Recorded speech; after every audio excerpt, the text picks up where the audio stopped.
Every time I visit Ukraine, I find it to be a very intense experience with people determined to defend their freedom, but also to do better for the people of Ukraine.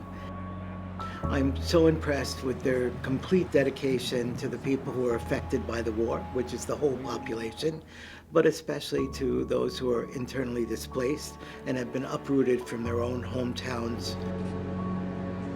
There's an interest not only to look at the minds of people, but also to serve the whole person, to serve their bodily needs, their intellectual and emotional needs, and their spiritual needs.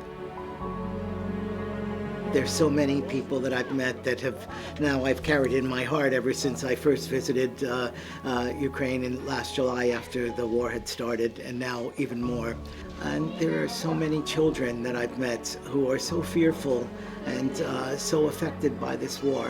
And I pray for them and hope that, first of all, that we could have an end to the war soon and that they will know what peace and stability is all about. Several of the children I met, the very small children, are war children. They've only grown up now the last 2 years in the threat of war and in full war.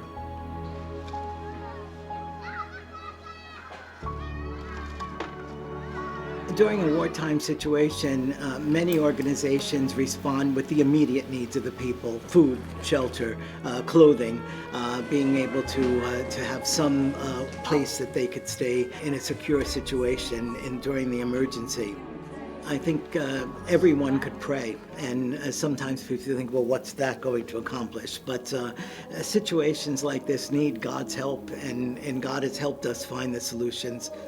I think the church brings a very different perspective. First of all, the church is usually there already.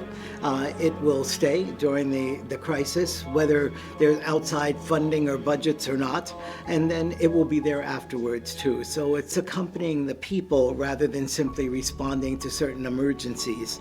And I think that's a strength of the church.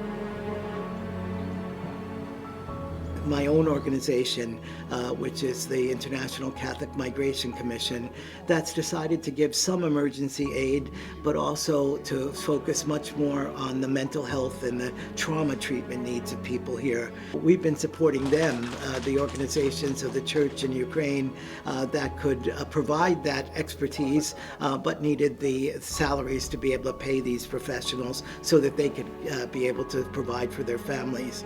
And that's one of the biggest approaches that we've made is ICMC.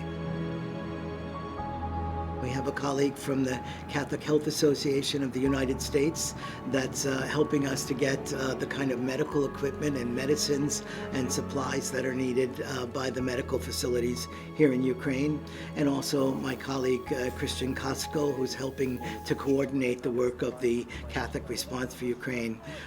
We've learned from the people in Ukraine and we'll continue to learn from them. I personally have spoken to the European Parliament twice about the religious response to the situation in Ukraine. So that's another area where we could influence more of the public opinion and the political will to bring about peace in Ukraine, but peace that's not costing the Ukrainian people their own freedom and culture and identity.